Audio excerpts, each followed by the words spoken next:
Hey everyone, this is Aishwarya and welcome to beauty with coach. तो guys अभी हम क्या पढ़ रहे हैं? जावा में क्या पढ़ रहे हैं? Object oriented concept, right. तो अगर तुमसे कोई पूछे कि एक बात बताओ, ऑब्जेक्ट ओरिएंटेड कंसेप्ट के जो पिलर्स हैं, बिल्डिंग ब्लॉक्स हैं, मेन प्रिंसिपल्स हैं, वो कितने हैं और कौन कौन से हैं, तो तुम क्या बोलोगे? जल्दी से बताओ मुझे कमेंट सेक्शन में, मुझे आगे भी बढ़ना है। ओके, तो चलो आगे बढ़ते हैं, क्योंकि इस तरह से तुम्हें बहुत सारे क्वेश्चंस मिल सकते हैं इंटरव्यू वाले, and this is an interview question. तो मेरा ओनली सजेशन इज सावधान रहे, सतर्क रहे, इस वीडियो को स्किप ना करें, एकदम एंड तक देखें। बहुत सारे क्वेश्चंस इससे मिल जाएंगे, क्योंकि ये सब इंपॉर्टेंट टॉपिक्स है, इससे रिलेटेड बहुत सारे क्वेश्चंस आते हैं। एनीवे, मैं क्वेश्चन इससे पहले कि भूल जाऊँ तो मैं क्वेश्चन पे आ जा रही हूँ कि 4 building blocks are there. Okay, तो अब 4 बिल्डिंग ब्लॉक्स कौन कौन से हैं? 4 पिलर्स आर देयर, जो भी बोलना है यार बोल लो। These are the main principles of object oriented concept. First one is encapsulation, second one is inheritance, third one is abstraction and fourth one is polymorphism. तो ये चारों हैं। अब एक वीडियो में हम चारों नहीं पढ़ने वाले हैं, हम आज के वीडियो में इनकैप्सुलेशन जो है वो डिस्कस करने वाले हैं, बाकी नेक्स्ट ऐसे देख लेंगे, कोई नहीं। तो समझ गए, encapsulation, inheritance, polymorphism and abstraction. तो प्लीज़ इसको एक नोट बना लो, बहुत ज़्यादा काम आने वाला है। एनीवे, तो ये चीज़ तुम समझ गए। मेरा नेक्स्ट क्वेश्चन ये हो सकता है कि तुम ये बताओ कि ये जो अभी मैंने 4 प्रिंसिपल्स का नाम लिया, ये सिर्फ जावा के बिल्डिंग ब्लॉक्स और प्रिंसिपल्स वगैरह है, क्योंकि Java is object oriented, right. ठीक है, पूरा नहीं है लेकिन है। ओके, एनीवे, तो ये सारे जो है वो जावा के प्रिंसिपल्स हैं या फिर मतलब ऑब्जेक्ट ओरिएंटेड के हैं?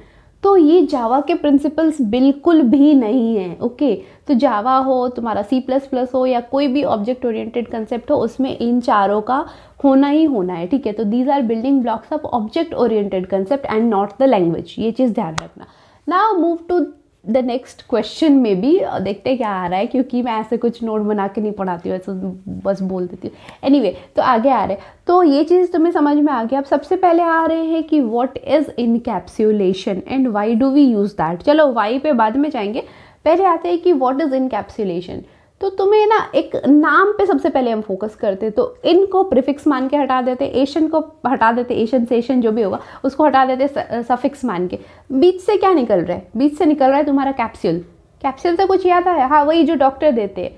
ठीक है, तो वो डॉक्टर तुम्हें एक कैप्सूल देते हैं, लेकिन उसके अंदर बहुत सारी चीज़ें होती है, राइट। बहुत सारी इंटर रिलेटेड चीज़ें होती है, राइट। जैसे तुम्हें फीवर आ रहा होता है, तो तुम एक फीवर का जो भी टैबलेट और कैप्सूल जो तुम लेते हो, तो ऐसा नहीं है ना कि उसमें कुछ वैसे केमिकल होते हैं which is called fever removal, नहीं ना, ऐसा कुछ लाइक क्या बोलते हैं उसको, केमिकल या कुछ भी ऐसा नहीं होता है। उसमें बहुत सारी चीज़ों का ब्लेंड होता है, लेकिन सारी चीज़ें जो है वो इंटर रिलेटेड होती है। Inter related in the sense वो ऐसी होती है सबको मिला करके कि जो तुम्हारे फीवर पे वर्क करता है, राइट। तो इंटर रिलेटेड चीज़ों को एक साथ ऐसे डाल देना इज कॉल्ड इनकैप्सुलेशन, राइट। तो व्हाट इज इनकैप्सुलेशन? तो हम समझ गए कि जो भी तुम्हारी रिलेटेड चीज़ें हैं उनको हम एक साथ रैप अप कर देते हैं, दैट इज कॉल्ड इनकैप्सुलेशन।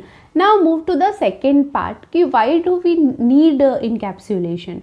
तो ओके, बहुत सारे रीजंस हैं जो हम डिस्कस करेंगे, but the main thing which I want to discuss first, okay I will discuss everything, but first is data hiding. तो तुम्हारा इनकैप्सुलेशन जो है that helps to achieve data hiding. कैसे? तुम्हें क्या दिखता है? एक वाइट कलर मान लेते हैं, एक वाइट कलर की छोटी सी कैप्सूल तुम्हें दिख रही है, उसके अंदर क्या क्या चीज़ें हैं तुम्हें नहीं दिख रही होती है, राइट। तो तुम्हें सिर्फ एक आउटर कवरेज बोल सकते हैं वो दिख रहा होता है, उसके अंदर जो भी चीज़ें होती है वो तुम्हें नहीं दिख रही होती है। तो इनकैप्सुलेशन ने क्या किया? डेटा को हाइड करने में हेल्प किया, क्योंकि main data is not that white वाली कैप्सूल, मेन डेटा इज़ जो उसके अंदर पड़ी हुई है, that is going to work on your fever, right. तो उसके अंदर जो भी चीज़ें पड़ी हुई हैं वो मेन डेटा है एंड उसको वो कर रहा है हाइड। तो समझ गए? अब तुम्हारे पास आ सकता है कि is that the only reason? तो नहीं, कभी कभी क्या होता है कि देखो ये कैप्सूल वाले में बोलना बहुत आसान था, पर अभी अगर मैं इधर आ जाऊँ कोड में, तो क्या है ना कि जब हम इंटर रिलेटेड चीज़ों को एक साथ रख देते हैं तो दूसरा फ़ायदा ये होता है कि हमें पता होता है this particular code is for this purpose, right. तो एक चीज़ एक जो भी तुम्हारी इंटर रिलेटेड चीज़ें होती है उनको एक साथ रख देना, क्या बोलते हैं उसको, ऑर्डर में रखने का काम करता है, लाइक ऑर्गेनाइज्ड वे में रखता है। तो सेकंड फ़ायदा तुम्हें समझ आ गया। थर्ड फायदा इज़ इन केस हमें कुछ मॉडिफिकेशन वगैरह की ज़रूरत होती है तो हमें पता होता है हमें कहाँ पे जाके करना है, तो मॉडिफिकेशन में भी it does help, right. Anyway, अभी जहाँ तक हमने सुना है वहाँ से तुम्हें ये समझ थोड़ा सा तो आ रहा होगा, इनकैप्सुलेशन टर्म जब मैंने डिफाइन कर रही थी तो तुम्हारे दिमाग में आ रहा होगा कि पैकेजेस, राइट, पैकेजेस में भी ऐसा ही कुछ कंसेप्ट था। तो पैकेजेस अगर तुम्हारे दिमाग में आ रहा है ना, तुम बिल्कुल सही जा रहे हो। पता है क्यों? क्योंकि पैकेजेस हेल्प इन इनकैप्सुलेशन। तो पैकेजेस हेल्प करते हैं इनकैप्सुलेशन अचीव करने में, ओके। तो पैकेजेस भी वही, मतलब वैसा ही कुछ काम कर रहे होते, सारे के सारी चीज़ों को एक साथ ऐसा बाइंड अप कर रहे होते। तो इसीलिए package is not encapsulation. Encapsulation अलग चीज़ है, वो एक प्रिंसिपल है, राइट। लेकिन package do help. Second concept तुम्हारे दिमाग में एक और आ सकता है, एक्सेस मॉडिफायर। ये थोड़े कम लोगों के दिमाग में आता है पर आ सकता है। वाई? बिकॉज जब हम चीज़ों को एक साथ बाइंड कर रहे हैं तो हम उनका स्कोप कम कर दे रहे हैं। तुम इधर की चीज़ों इधर ही पड़े रहो, तो इधर आगे क्या हो रहा है वो तुम्हें नहीं पता होता है, राइट। तो जब भी हम स्कोप कम कर रहे हैं तो ये कहा आ गया, ये तो आ गया एक्सेस मॉडिफायर में। तो पैकेजेस और एक्सेस मॉडिफायर पहले पढ़ाने का रीज़न सिर्फ यही था कि ये दोनों इनकैप्सुलेशन अचीव करने में हेल्प करते हैं। अगर तुमने अभी तक नहीं पढ़ा तो प्लीज़ वो वीडियोस देख लेना, मैं आई बटन पे कहीं लगा दूंगी। एनीवे, तुम देख लेना। तो ये समझ आ गया कि packages and access modifiers do help in achieving encapsulation. एक और चीज़ तुम्हारे दिमाग में आ सकता है, क्या इनकैप्सुलेशन डेटा हाइडिंग है?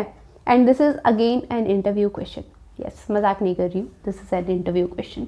तो नहीं, बिल्कुल भी नहीं। Data hiding is different thing, encapsulation is different thing, but the thing is encapsulation do help in achieving data hiding, ठीक है। इनकैप्सुलेशन की वजह से लाइक डेटा हाइडिंग जो है वो पॉसिबल हो पाता है, वो हेल्प करता है, ऐसा कुछ बोल सकते हो। डेटा हाइडिंग के में वो हेल्प करता है। Encapsulation is just binding up. अब उसका रीज़न क्या है नहीं है उससे हमें कोई फ़र्क नहीं पड़ रहा है। जो भी चीज़ें इंटर रिलेटेड है सबको घुसाओ एक साथ, सबको एक बैग में डाल दो और बैग में ऐसा बंद कर दो, ठीक है, हो गया। तो दैट इज़ कॉल्ड इनकैप्सुलेशन। लेकिन इस वजह से जो डेटा छिप रहा होता है, कहीं ना कहीं ये चीज़ें हो रही होती है ना कि जिस डब्बे में हमने सारी चीज़ों को ऐसा इंटर रिलेटेड चीज़ों को बंद कर रखा है तो वो डब्बे के अंदर की चीज़ें जो है वो छिप रही होती है। तो उन चीज़ों को छिपाने में हम हेल्प कर रहे होते हैं डब्बे में घुसाने से, पर हम तो ऐसे कर रहे होते हैं पर वहाँ पे हम हेल्प कर रहे होते हैं, राइट।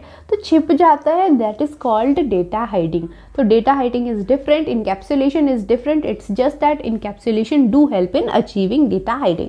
तो ये चीज़ तुम समझ गए, इंपॉर्टेंट चीज़ है। एनीवे, अब आ जाते हैं कि क्या मतलब कैसे हम वैल्यूज़ वगैरह जो सेट कर रहे होते हैं इनकैप्सुलेशन के केस में, जब हमें वैल्यूज़ वगैरह सेट करनी होती है वेरिएबल्स की, तो क्या मतलब इट्स लाइक सेम एज जैसे हम करते हैं क्या बोलते हैं नेक्स्ट इंट वगैरह यूज़ करके? तो नहीं, यहाँ पे हम गेटर और सेटर का यूज़ करते हैं। तो होगा तो मैं कहीं पे कोड लगा दूंगी और नहीं तो मैं डिस्क्रिप्शन में डाल दूंगी, डोंट वरी। तो गेटर और सेटर का यूज़ करते हैं। तो सबसे पहले गेटर क्या होता है और सेटर क्या होता है? तो देखो, इसमें सबसे पहले हम क्या करते हैं ना कि प्राइवेट करके अपने वेरिएबल को डालते हैं, ठीक है। तो जब हम अपने वेरिएबल को डाल रहे थे तो लेट्स से प्राइवेट इंट आई, तो हमने प्राइवेट इंट आई डाला। यहाँ से तुम्हें प्राइवेट तो अभी समझ आ रहा होगा, राइट, एक्सेस मॉडिफायर तुम पढ़ चुके हो। तो उससे हमने क्या कर लिया कि आई था ना, तो आई को हमने ठीक है, ये पता है हमें कि वो इंटीजर टाइप का है, पर हमने उसको प्राइवेट बना लिया, वो हमारा प्राइवेट वेरिएबल या प्राइवेट वेरिएबल हो गया। नाउ जब हम इसमें वैल्यू इसकी असाइन करना चाहेंगे then we will use setter. Setter नाम से ही लग रहा है ना कि सेट कर रहे होते हैं, तो वहाँ पे हम सेट मेथड बोल सकते हो, वो यूज़ कर रहे होते हैं क्योंकि हम वहाँ पे उसकी वैल्यू सेट कर रहे होते हैं। अगर मान लेते हैं कि वो कुछ नहीं है, नॉर्मल वेरिएबल जैसा हम अभी तक पढ़ते आ रहे हैं, तो उसमें भी तो वैल्यू सेट ही कर रहे होते हैं ना, इंट आई, उसके बाद क्या लिखते हैं आई इज इक्वल्स टू 5, और मे बी सेम लाइन में int i is equals to 5 और वट एवर। तो ये हो गया जब हम फिक्स कर रहे होते हैं। उसके बाद दूसरा केस क्या होता है कि जब हम दे रहे होते हैं, मतलब यूज़र से लेके, उस केस में जब हम यूज़र से दे के ले रहे होते हैं उस केस में भी हम वैल्यू सेट ही कर रहे होते हैं, राइट। तो वैल्यू सेट करना इज कॉल्ड, वैल्यू सेट करना ही बोलते हैं उसको। तो समझ में आ रहा है, इसीलिए we use set. Set method is use to set the value, चाहे तुम किसी भी तरह से करो। तो ये चीज़ तुम्हें समझ आ गई। सेकेंड जो होता है कि हमें वैल्यू फेच करना होता है और वैल्यू हमें चाहिए होती है, उसके लिए we use to use return and print, right. Print statement was there. And यहाँ पे जब हम इनकैप्सुलेशन की बात करें तो यहाँ पे we use get, okay, getter. तो समझ आ रहा है ना कि व्हेन अ मेथड और a function is returning something we are getting that whatever value it's returning, right, we are getting that value, right. So we are getting that, so for getting purpose Yeah, same as print or return. So for getting purpose we use get, and for setting the value we use set. That's it. कोई बात नहीं, इस सब का code में डाल दूंगी description में, तुम वहाँ से नोट बना लेना. Notes banana is very important, mark my word.